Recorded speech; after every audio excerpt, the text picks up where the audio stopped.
الشيطان الرجيم بسم الله الرحمن الرحيم ألف لام ميم غلبت الروم في أدنى الأرض وهم من بعد غلبهم سيغلبون صدق الله العظيم رب اشرح لي صدري ويسر لي أمري واحلل عقدة من لساني يفقهوا قولي اللهم ربنا ألهمنا رشدنا وأعذنا من شرور أنفسنا آمین یا رب العالمین۔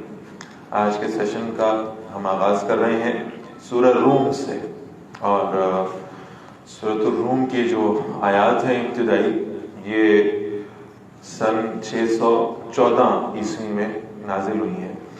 ایک جنگ ہوئی تھی، اور وہ جنگ تھی ایران، یعنی اس وقت جو فارس کی ریاست تھی، اور رومیوں کے مابین۔ یہ جو ایرانی تھے یہ آتش پرست تھے، مشرک، اور ان کے مد مقابل جو رومی تھے یہ اہل کتاب تھے۔ تو فلسطین کی سرزمین پر یہ جنگ ہوئی، اور اس جنگ میں بہرحال رومیوں کو شکست ہوئی۔ اس پر مسلمان غمگین ہوئے ہیں، اس لیے کہ یوں تو یہ دونوں ہی اسلام سے باہر کے لوگ تھے، لیکن ایرانیوں کی نسبت مسلمانوں کی ہمدردیاں رومیوں کے ساتھ تھی، کیونکہ وہ بھی اہل کتاب تھے، اور مشرکین مکہ کی ہمدردیاں ایرانیوں کے ساتھ تھی، کیونکہ وہ آتش پرست تھے۔ چونکہ ایرانیوں کو فتح ہوئی اور رومی اس میں مغلوب ہوئے، تو اس پر مکہ کے جو مشرک ہیں انہوں نے جشن منایا، اور مسلمانوں کو اس سے رنج پہنچا۔ تو مسلمانوں کو تسلی دی جا رہی ہے کہ ابھی تو یہ رومی مغلوب ہو گئے ہیں، ان قریب یہ غالب آئیں گے، انہیں فتح نصیب ہوگی، اور یہ فتح عین اس دن ہوگی جب مسلمان بھی مشرکین مکہ پر ایک فتح کا جشن منا رہے ہوں گے۔ تو یہ جو خوشخبری ہے یہ 9 سال کے بعد پوری ہوئی، یعنی جس روز اللہ نے غزوہ بدر میں مسلمانوں کو فتح نصیب فرمائی، اسی دن رومیوں نے ایرانیوں کو شکست سے دوچار کیا ہے۔ یہ قرآن مجید کے حق ہونے کا بہت بڑا ثبوت ہے کہ رومیوں کی اس فتح کی جو بشارت ہے وہ اللہ تعالیٰ نے 9 سال پہلے قرآن مجید میں نازل فرما دی تھی۔ الف لام میم حروف مقطعات ہیں۔ غلبت الروم، رومی مغلوب ہو گئے، فی ادنی الارض، قریب کی زمین میں، وہم من بعد غلبہم سیغلبون، اور اپنے مغلوب ہونے کے بعد ان قریب وہ غالب آ جائیں گے، فی بضع سنین، چند برسوں میں ہی، للہ الامر من قبل ومن بعد، اللہ کے لیے اختیار ہے پہلے بھی اور بعد میں بھی، ویومئذ یفرح المؤمنون، اور اس روز ایمان والے بھی بڑے خوش ہوں گے، یعنی جس دن رومیوں کو دوبارہ فتح ملے گی اس دن ایمان والے بھی بہت خوش ہوں گے، اور ان کی خوشی کی وجہ غزوہ بدر میں اللہ کی مدد و نصرت ہوگی۔ بنصر اللہ، اللہ کی مدد سے، ینصر من یشاء، اللہ جس کی چاہتے ہیں مدد فرماتے ہیں، وہو العزیز الرحیم، اور وہ زبردست اور ہمیشہ رحم فرمانے والے ہیں۔ وعد اللہ، یقیناً یہ اللہ کا وعدہ ہے، لا یخلف اللہ وعدہ، اللہ اپنے وعدے کے خلاف نہیں فرماتے، ولکن اکثر الناس لا یعلمون، لیکن اکثر لوگ جانتے نہیں ہیں۔ یعلمون ظاہرا من الحیات الدنیا، وہ جانتے ہیں دنیا کی زندگی میں سے صرف ظاہر کو، وَهُمْ عَنِ الْآخِرَةِ هُمْ غَافِلُونَ، اور آخرت سے تو وہ بالکل ہی غافل ہو چکے ہیں۔ أَوَلَمْ يَتَفَكَّرُوا فِي أَنفُسِهِمْ، کیا وہ اپنے آپ میں غور نہیں کرتے؟ مَا خَلَقَ اللَّهُ السَّمَاوَاتِ وَالْأَرْضَ وَمَا بَيْنَهُمَا إِلَّا بِالْحَقِّ، اللہ نے آسمانوں اور زمین کو نہیں بنایا اور جو کچھ ان کے درمیان ہے مگر بامقصد طریقے سے، وَأَجَلٍ مُّسَمًّى، اور ایک مقررہ مدت کے لیے بنایا۔ وَإِنَّ كَثِيرًا مِّنَ النَّاسِ بِلِقَاءِ رَبِّهِمْ لَكَافِرُونَ، اور یقیناً لوگوں میں سے اکثر اپنے رب سے ملاقات کا انکار کرنے والے ہیں۔ أَوَلَمْ يَسِيرُوا فِي الْأَرْضِ، کیا وہ چلے پھرے نہیں زمین میں؟ فَيَنْظُرُوا كَيْفَ كَانَ عَاقِبَةُ الَّذِينَ مِن قَبْلِهِمْ، تو وہ دیکھتے کہ ان سے پہلے لوگوں کا انجام کیسا ہوا ہے۔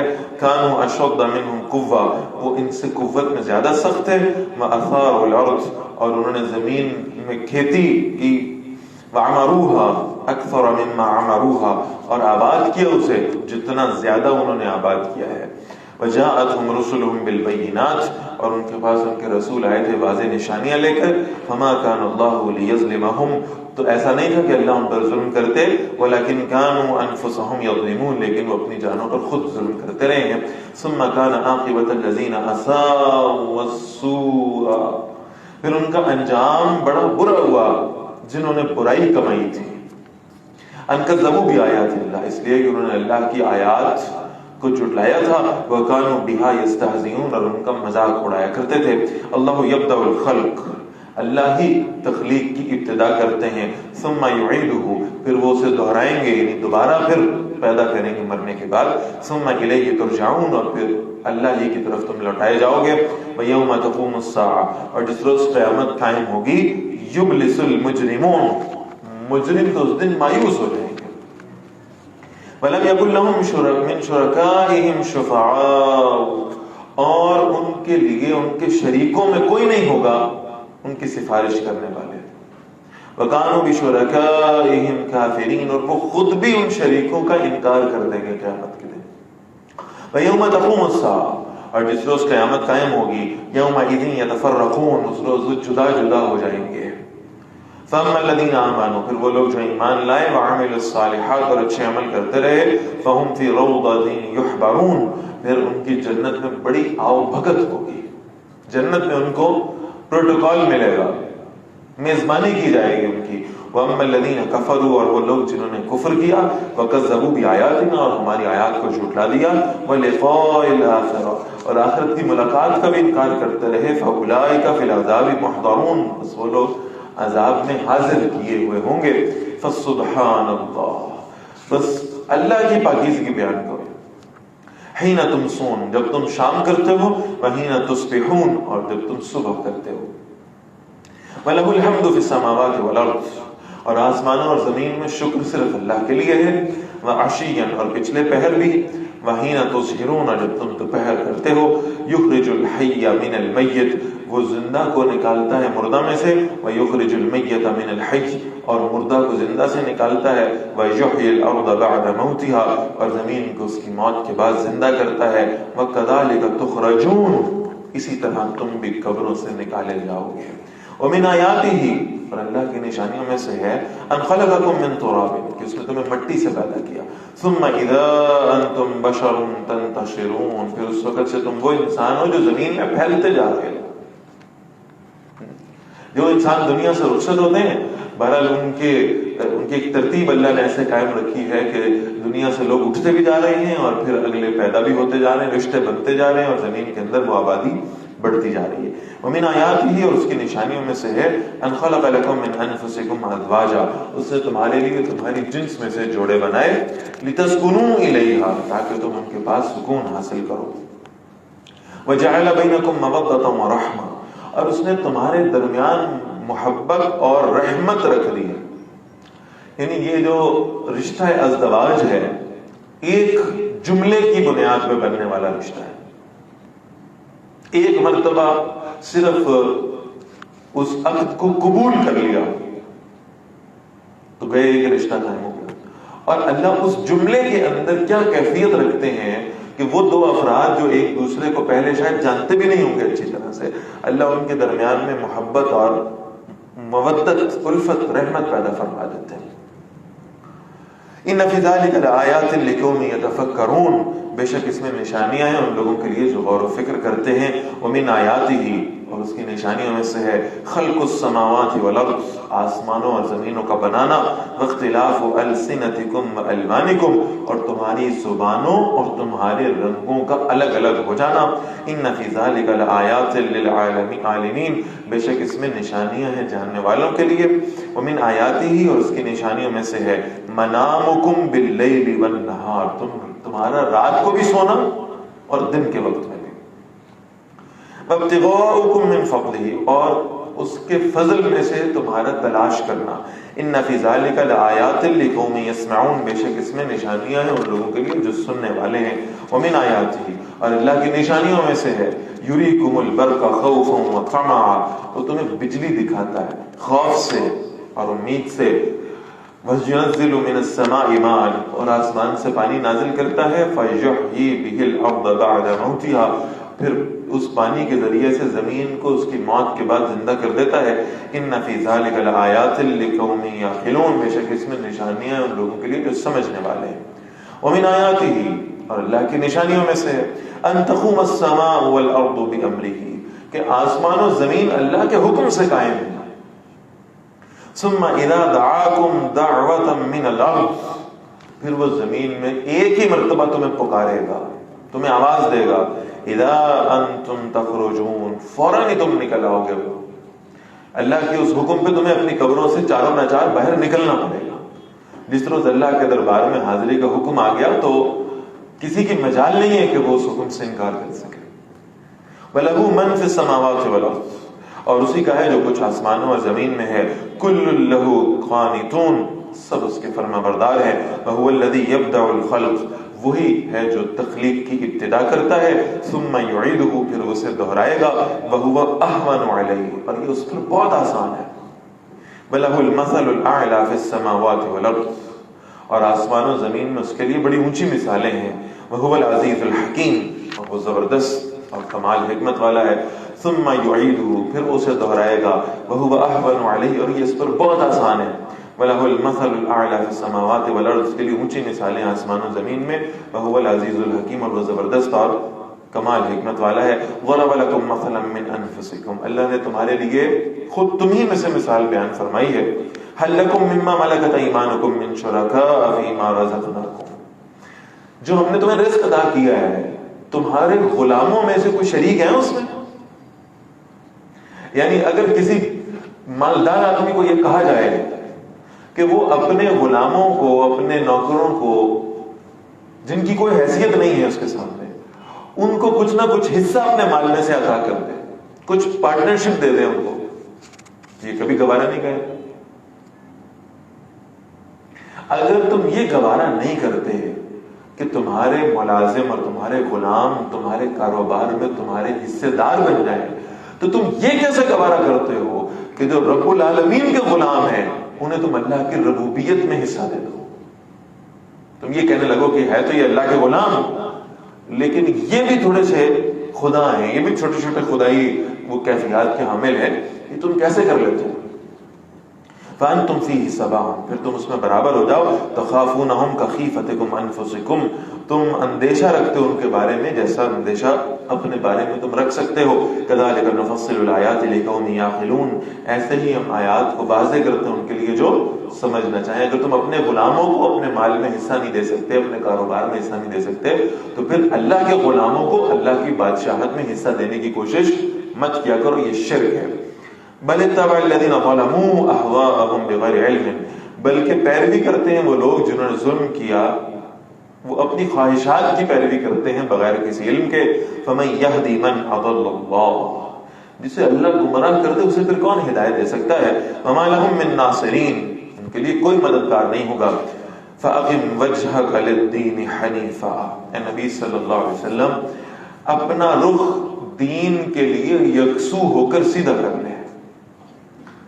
آپ کی زندگی کی ڈائریکشن کیا ہے, زندگی کس مقصد کے لیے گزر رہی ہے, کیا دنیا کمانے کے لیے یا وہ جسے قرآن مجید نے کہا ہے جانوروں کی سی زندگی ہے, جانوروں سے بھی بدتر زندگی ہے.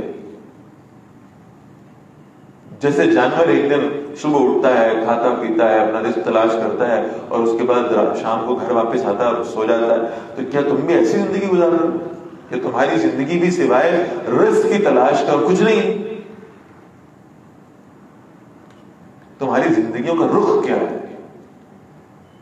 اور یہ رخ معلوم ہوگا اگر ہم ذرا بیٹھ کر یہ حساب لگا لیں, یہ انالیسس کر لیں کہ ہماری زندگی میں جو جتنا وقت ہے ایک دن کا اس کے اندر سے کتنا حصہ ایسا ہے جو دنیا کے لیے لگتا ہے اور کتنا حصہ آخرت کے لیے لگتا ہے. معلوم ہو جائے گا کہ اہمیت کا ہے کیا.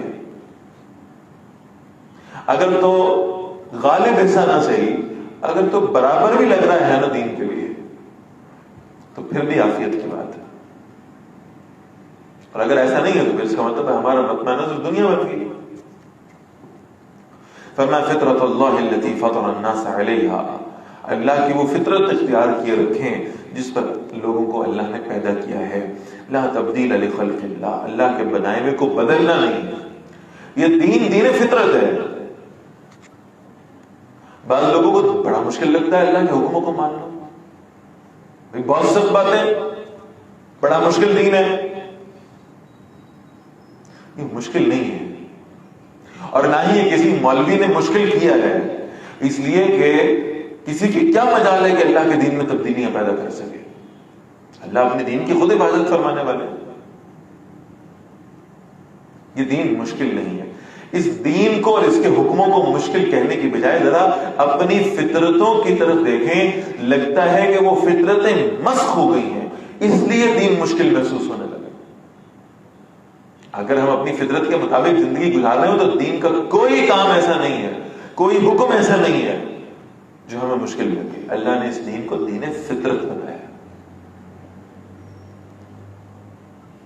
اتنا فطرت کے قریب ترین دین ہے کہ اللہ نے انسان کو ساری زندگی جو رزق دینے کا طریقہ رکھا ہے نا، وہ یہ ہے کہ وہ رزق اپنے حلق سے نیچے اتارے گا. کھانے کی شے، پینے کی شے، جو بھی ہے جس کے ذریعے سے اللہ تعالیٰ جسم کو طاقت عطا فرما رہے ہیں، اس جسم کی ضروریات کو پورا فرما رہے ہیں، وہ حلق سے نیچے اتارے گا. ماں کے پیٹ میں جب بچہ موجود ہے تو اس وقت اس کی ضرورت ہے خون. اسے رزق ملنا ہے خون کے ذریعے سے. اللہ نے وہ خون اس کے حلق سے نیچے نہیں اتارا. ماں کے پیٹ میں اس بچے کا رزق خون ہے، اللہ نے وہ خون اس کے حلق سے نہیں اتارا. اس کے لیے اللہ نے پورا بندوبست فرمایا ہے کہ وہ ڈائریکٹ اس کے جسم کے اندر انجیکٹ ہو جائے.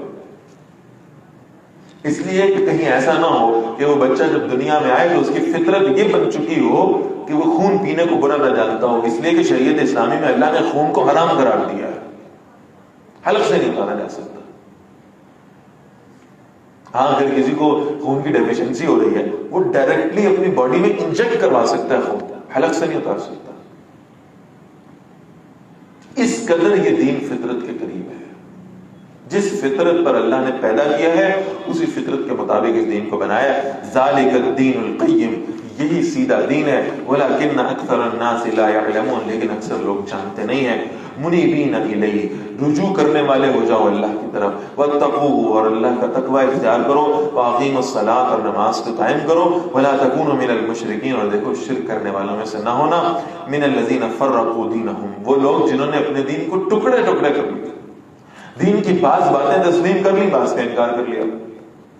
وکانوا شیعا، اور وہ گروہ گروہ ہو گئے. کل حزب بما لدیہم فرحون، ہر گروہ کے لوگ جو کچھ ان کے پاس ہے اس پر بڑے خوش ہیں.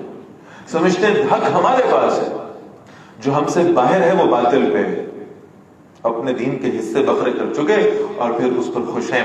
وَإِذَا مَسَّ النَّاسَ ضُرٌّ، اور جب لوگوں کو کوئی تکلیف پہنچتی ہے، دعوا ربهم منیبین الیہ، اپنے رب کو پکارتے ہیں اس کی طرف رجوع کرنے والے بن کر. ثم اذا اذاقهم منه رحمہ، اور جب اللہ انہیں اپنی طرف سے رحمت چکھا دیتے ہیں. اذا فریق منهم بربهم یشرکون، ان میں سے بعض ایسے ہیں جو اپنے رب کے ساتھ شرک کرنے لگتے ہیں. لیکفروا بما اعطیناہم، تاکہ وہ ناشکری کریں ان نعمتوں کی جو ہم نے انہیں عطا فرمائی ہے. فتمتعوا، فائدہ اٹھا لو. فسوف تعلمون، ان قریب تم جان لو گے. ام انزلنا علیہم سلطانا، کیا ہم نے ان پر کوئی دلیل نازل کی ہے. فہو یتکلم بما كانوا به یشرکون، پھر وہ انہیں اس بارے میں بتاتی ہے جنہیں وہ شریک کر رہے ہیں. وَإِذَا أَذَقْنَا النَّاسَ رَحْمَةً، اور جب ہم لوگوں کو رحمت چکھا دیتے ہیں. فَرِحُوا بِهَا، بڑے خوش ہوتے ہیں اس میں. وَإِن تُصِبْهُمْ سَيِّئَةٌ، اور جب انہیں کوئی برائی پہنچتی ہے. إِنَّ فِي ذَلِكَ لَآيَاتٍ لِقَوْمٍ يُؤْمِنُونَ، جب برائی پہنچتی ہے تو اللہ سے شکوے کرنے لگتے ہیں، شکایتیں کرتے ہیں، ناشکری کرتے ہیں اللہ کی. بے شک اس میں نشانیاں ہیں ان لوگوں کے لیے جو ایمان لانے والے ہیں. فَآتِ ذَا الْقُرْبَى حَقَّهُ، اپنے قرابت دار کو اس کا حق دیا کرو، جس کے ساتھ تمہارا تعلق ہے، جس کے ساتھ تمہاری رشتہ داری ہے، اور اگر وہ مستحق ہے تو اس کا حق اسے ادا کرنا چاہیے. والمسکین، اور مسکین کو بھی. وابن السبیل، اور مسافر کو بھی. ذالک خیر للذین یریدون وجہ اللہ، یہ بہتر ہے ان کے لیے جو اللہ کی رضا چاہتے ہیں، جو اللہ کا قرب چاہتے ہیں، جو چاہتے ہیں اللہ ان سے راضی ہو جائے. تو اس کا بڑا آسان طریقہ یہ ہے کہ اللہ کے راستے میں ہاتھ کھول کے خرچ کیا کریں. یہ اللہ کا قرب پانے کا ذریعہ ہے, اللہ کی رضا حاصل کرنے کا ذریعہ ہے. وَأُولَٰئِكَ هُمُ الْمُفْلِحُونَ, اور یہی وہ لوگ ہیں جو کامیاب ہونے والے ہیں. وَمَا آتَيْتُم مِّن رِّبَا, اور جو تم سود پر دیتے ہو, لِيَرْبُوَ فِي أَمْوَالِ النَّاسِ, تاکہ وہ لوگوں کے اموال میں بڑھتا رہے.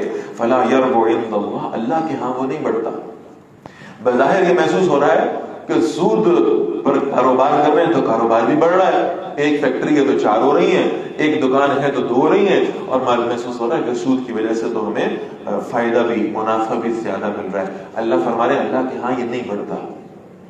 ایک کھوکھلا تصور سامنے تو موجود ہے لیکن اس کی حقیقت کوئی نہیں. یکدم گرے گا اور زمین بوس ہو جائے.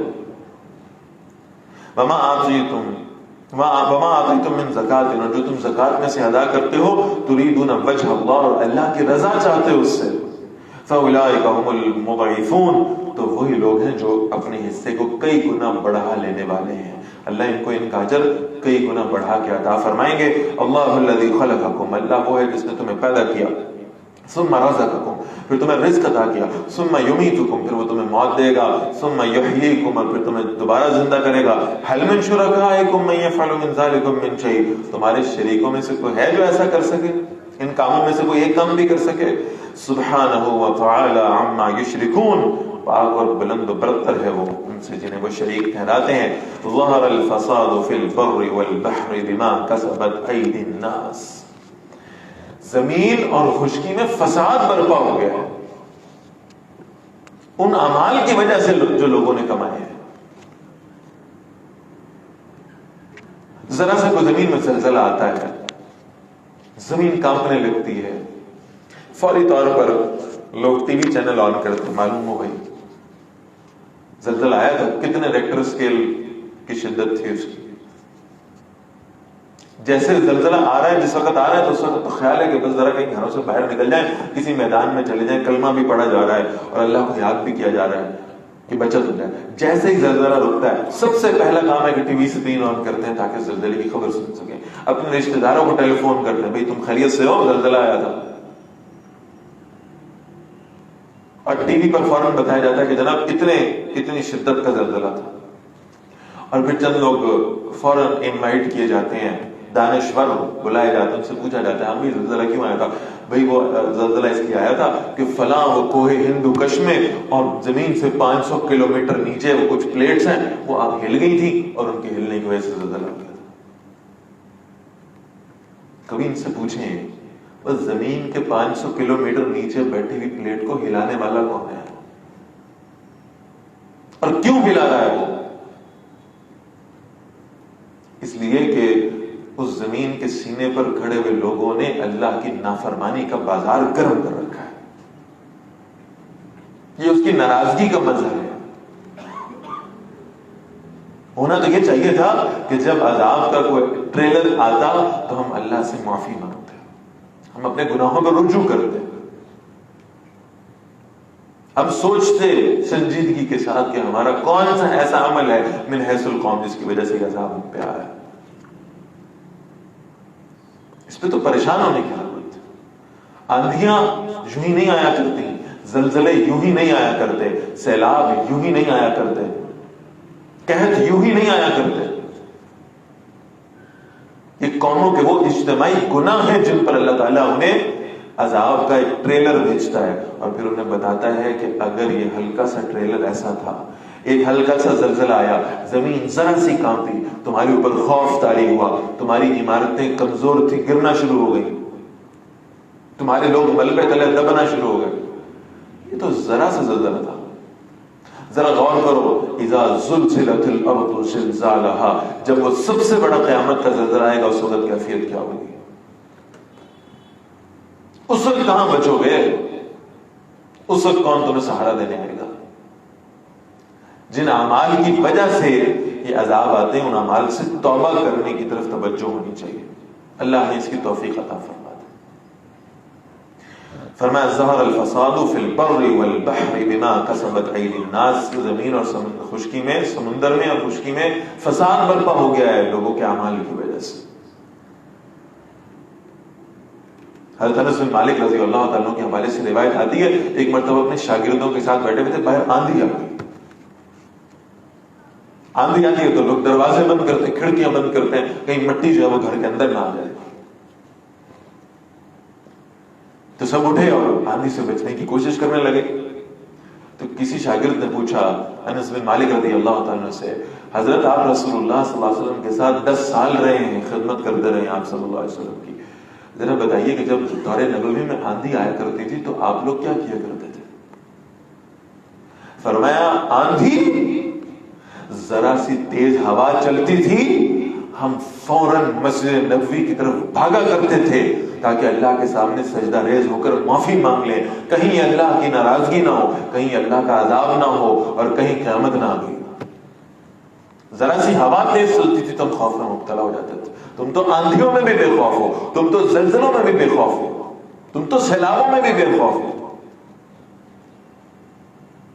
اس صحابہ کے خوف کا معاملہ تھا. ہم سے اجتماعی طور پر کوئی ایسا عمل نہ سرزد ہو گیا ہو جس پر اللہ ہم سے ناراض ہو چکا, لہذا معافی مانگو.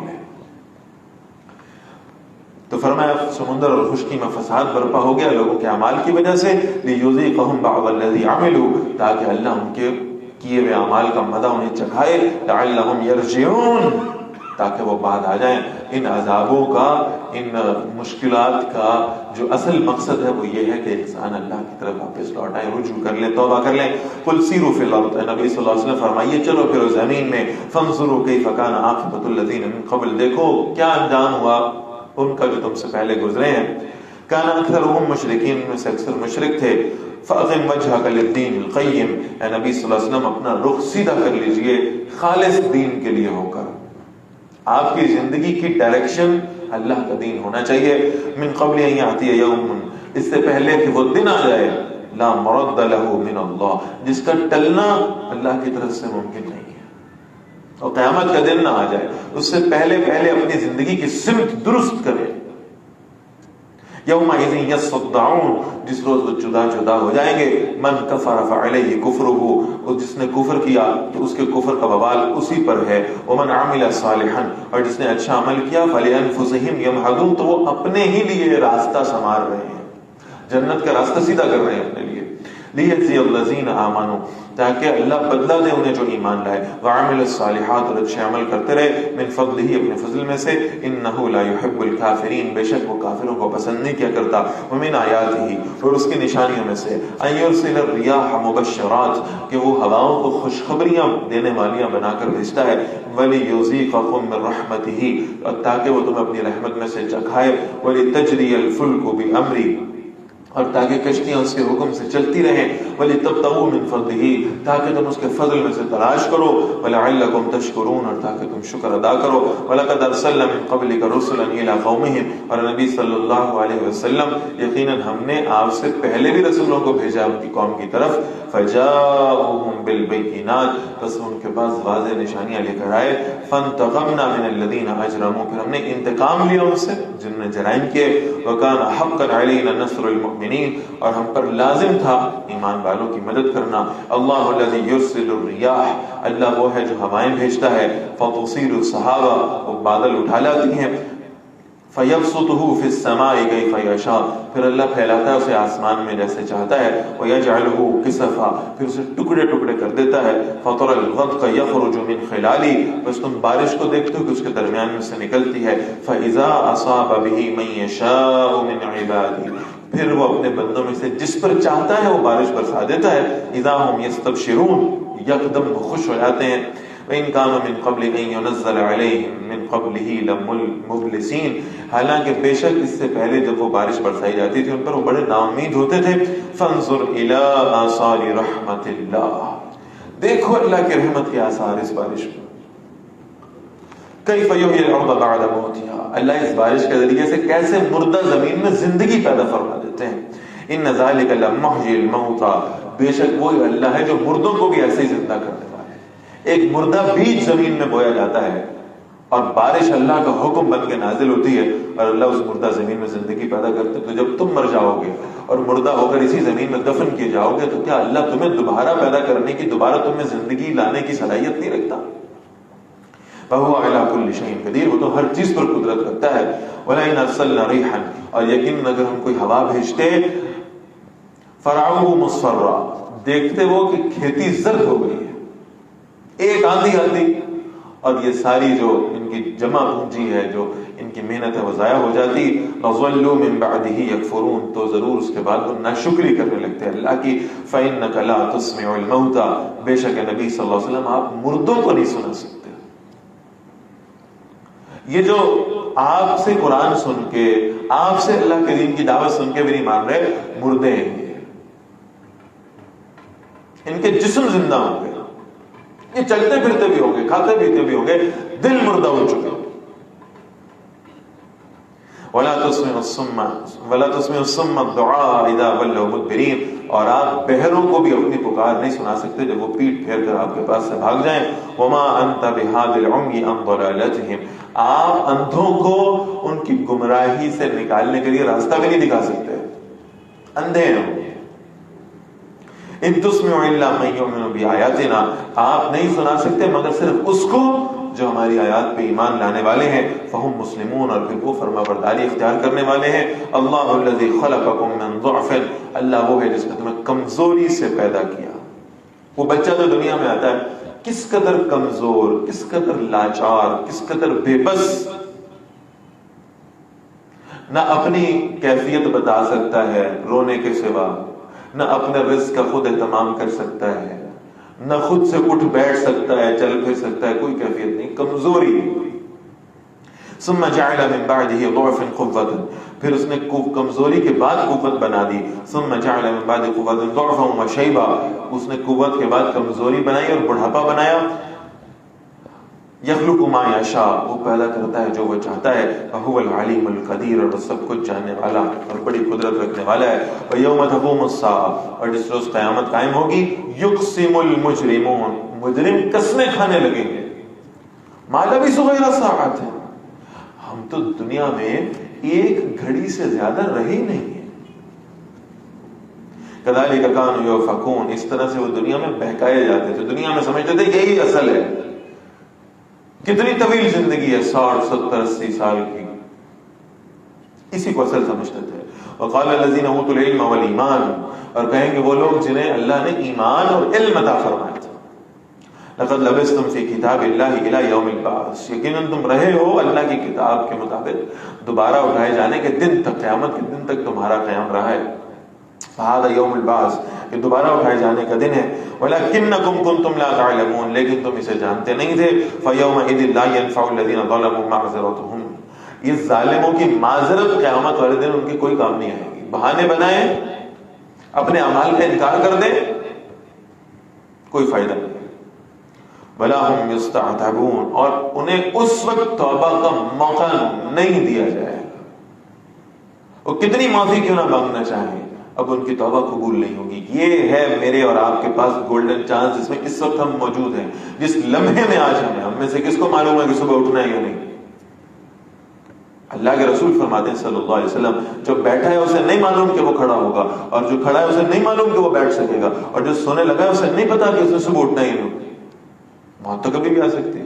اس سے پہلے تک نزا کی کیفیت کے طاری ہونے سے قبل ہمارے پاس یہ توبہ کرنے کا موقع ہے. اللہ سے معافی مانگ لیں، اللہ کی طرف رجوع کر لیں، اپنے گناہوں کو چھوڑنے کا وعدہ کر لیں اللہ سے. ایک دفعہ وہ موت کا فرشتہ ہمیں نظر آ گیا ہمارے قریب، اس کے بعد ہم یہاں پر یا اس دنیا میں جا کر بھی جتنی مرضی معافی تلافی کرنا چاہیں ممکن نہیں ہوگا. وَلَقَدْ ضَرَبْنَا لِلنَّاسِ فِي هَذَا الْقُرْآنِ مِنْ كُلِّ مَثَلٍ، یقیناً ہم نے لوگوں کے لیے اس قرآن میں ہر طرح کی مثال بیان کر دی ہے. وَلَئِنْ جِئْتَهُمْ بِآيَةٍ، ارے نبی صلی اللہ علیہ وسلم اگر آپ ان کے پاس کوئی نشانی لے کر آئیں، لَيَقُولَنَّ الَّذِينَ كَفَرُوا، تو یہ کافر لازمی کہیں گے، إِنْ أَنْتُمْ إِلَّا مُبْطِلُونَ، تم تو ناحق کرنے والے ہو، معاذ اللہ، تم تو باطل میں پڑے ہو، معاذ اللہ. كَذَلِكَ يَطْبَعُ اللَّهُ عَلَى قُلُوبِ الَّذِينَ لَا يَعْلَمُونَ، اسی طرح سے اللہ مہر کر دیتا ہے ان کے دلوں پر جو جانتے نہیں ہیں. فَاصْبِرْ، اے نبی صلی اللہ علیہ وسلم صبر کر لیجئے. إِنَّ وَعْدَ اللَّهِ حَقٌّ، بے شک اللہ کا وعدہ سچا ہے. وَلَا يَسْتَخِفَنَّكَ الَّذِينَ لَا يُوقِنُونَ، اور ہرگز آپ کو وہ لوگ راہ حق سے نہ ہٹا پائیں گے جو خود یقین نہیں رکھتے. سورۃ الروم کی تکمیل ہے اور اس کے بعد آغاز ہے سورہ لقمان کا. ذرا نام سے فوراً یہ ذہن میں آتا ہے کہ حضرت لقمان کے بارے میں ہے. حضرت لقمان کے بارے میں یہ بات تو تاریخی طور پہ ثابت شدہ ہے کہ یہ پیغمبر نہیں تھے.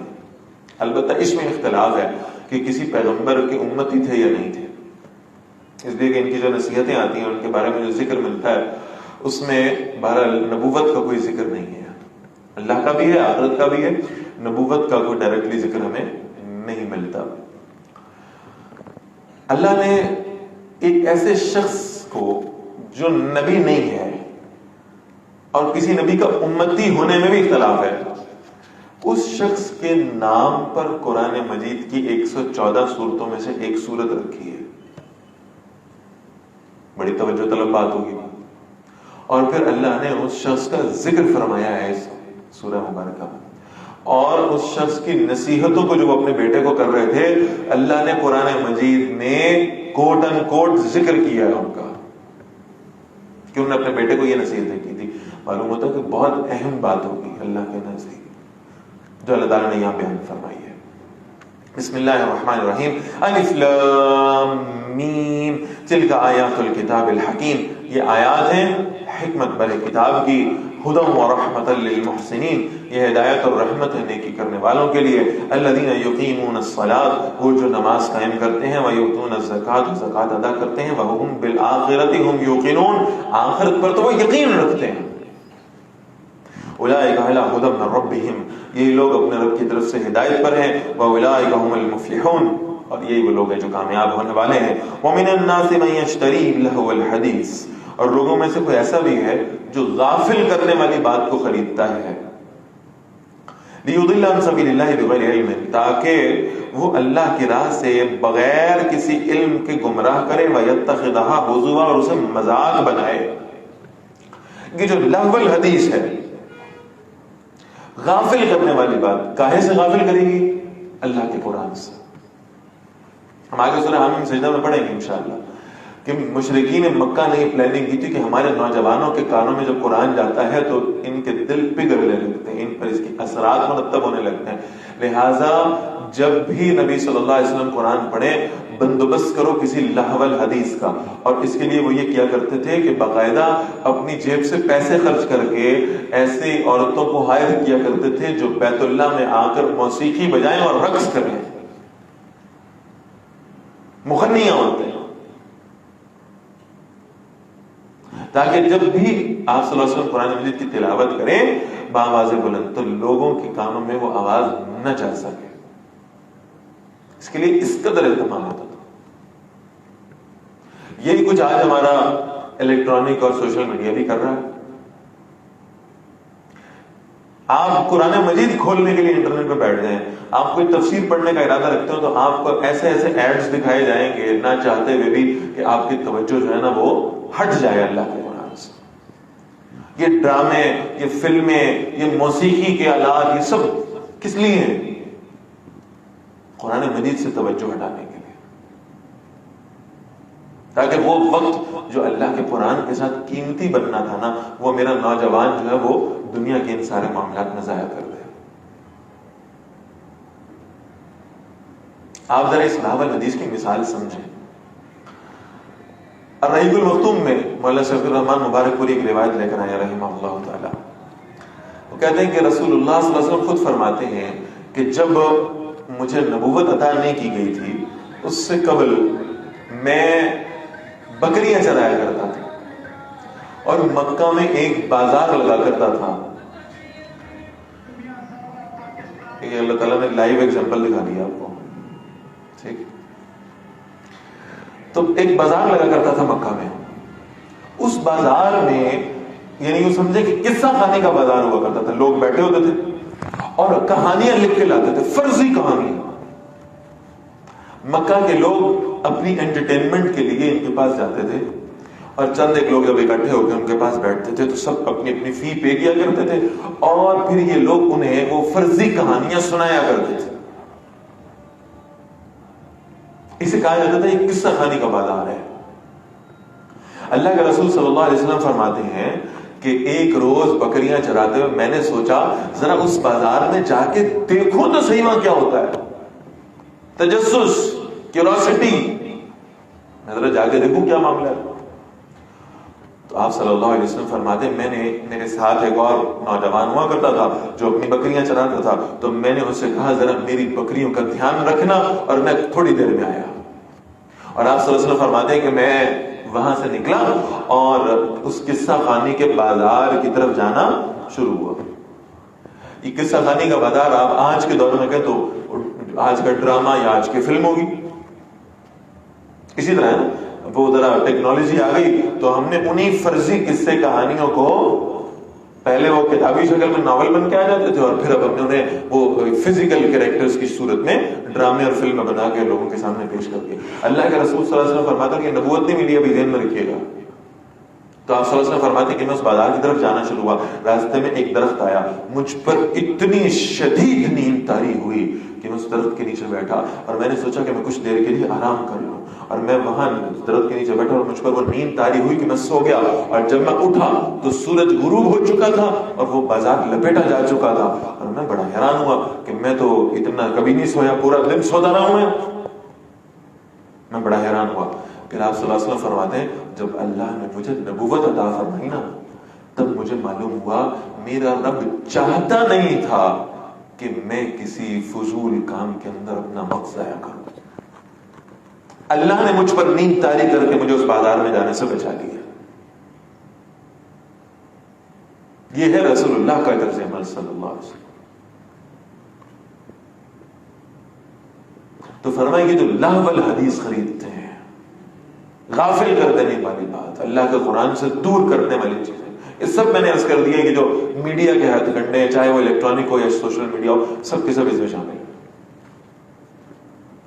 تاکہ وہ گمراہ کریں اللہ کے راستے سے بغیر کسی علم کے اور اسے مذاق بنائیں. آپ کبھی نوٹ فرمائیے گا کہ ان سب چیزوں میں کسی نہ کسی انداز میں اللہ کے دین کا مذاق اڑایا جاتا ہے. اللہ اور اللہ کے رسول کے کسی حکم کی تضحیق کی جاتی ہے. دور نبوی اور دور صحابہ کے حوالے سے کوئی ایسی شے جو ہے نا وہ رکھی جاتی ہے جس سے وہ ثابت ہو کہ غلط ہے. فرمایا اولئک لہم عذاب مہین، ان کے لیے ذلیل کرنے والا عذاب ہے. وَإِذَا تُتْلَىٰ عَلَيْهِ آیاتُنَا، جب اسے ہماری آیات پڑھ کے سنائی جاتی ہیں، وَلَّا مُسْتَكْبِرًا، تکبر کرتے ہوئے اپنا منہ موڑ لیتا ہے، كَأَن لَّمْ يَسْمَعْهَا، گویا اس نے سنا ہی نہیں اللہ کی آیات کو. ایسے ہو جاتا ہے جیسے اسے معلوم ہی کچھ نہیں. كأن في أذنيه وقرا، اور گویا اس کے دونوں کانوں میں کوئی بوجھ ہے. فبشره بعذاب علیم، نبی صلی اللہ علیہ وسلم اسے دردناک عذاب کی خوشخبری دیں. ان الذين آمنوا، بے شک وہ لوگ جو ایمان لائے، وعملوا الصالحات، اور اچھے عمل کرتے رہے، لهم جنات النعیم، ان کے لیے نعمتوں والے باغات ہیں، خالدین فیہا، ہمیشہ ان باغات میں رہنے والے ہیں. وعد اللہ حقا، اللہ کا وعدہ سچا ہے. وهو العزیز الحکیم، وہی زبردست اور کمال حکمت والا ہے. خلق السماوات بغیر عمد ترونها، اللہ نے آسمان کو بغیر ستونوں کے پیدا کر دیا جیسے تم اسے دیکھتے ہو. وَأَلْقَىٰ فِي الْأَرْضِ رَوَاسِيَ أَن تَمِيدَ بِكُمْ، اور اس نے زمین میں وہ بوجھ ڈال دیے، یعنی پہاڑ تک وہ تمہیں ہلاتی نہ رہے. وَبَثَّ فِيهَا مِن كُلِّ دَابَّةٍ، اور اس میں ہر قسم کے جاندار پھیلا دیے. وَأَنزَلْنَا مِنَ السَّمَاءِ مَاءً، اور اللہ نے فرمایا ہم نے آسمان سے پانی نازل کیا. فَأَنبَتْنَا فیہا من کل زوج کریم، اور ہم نے زمین میں ہر طرح کی عمدہ چیزیں اگا دی. ھذا خلق اللہ، یہ ہے اللہ کی تخلیق. فارونی ماذا خلق الذین من دونہ، مجھے دکھاؤ کہ جنہیں تم اللہ کے سوا اپنا معبود مانتے ہو انہوں نے کیا بنایا. ان کی بھی کوئی کاریگری دکھاؤ، ان کا بھی کوئی جلوہ سامنے آنا چاہیے، انہوں نے کیا کیا ہے. بل الظالمون فی ضلال مبین، بلکہ ظالم لوگ تو کھلی گمراہی میں ہیں. وَلَقَدْ آتَيْنَا لُقْمَانَ الْحِكْمَةَ، اب یہ دوسرے رکوع سے کہ حضرت لقمان کا وہ واقعہ شروع ہو رہا ہے. اور یقیناً ہم نے حضرت لقمان رحمہ اللہ کو دانائی عطا فرمائی. اور وہ دانائی کیا تھی؟ ہمارے ہاں دانشوری کے سٹینڈرڈز کچھ اور ڈیفائن ہیں. دانشوری کیا ہے، عقل مندی کیا ہے. وہ شخص دنیا میں دوسروں کو دھوکہ بھی دے سکتا ہو، جھوٹ بھی بول سکتا ہو، سمجھاتا ہے سب سے زیادہ عقل مند آدمی ہے، سب سے تیز ہے، سب سے کلیور ہے. اللہ تعالیٰ نے اس دانش مندی کو، اس حکمت کو ڈیفائن کیا ہے.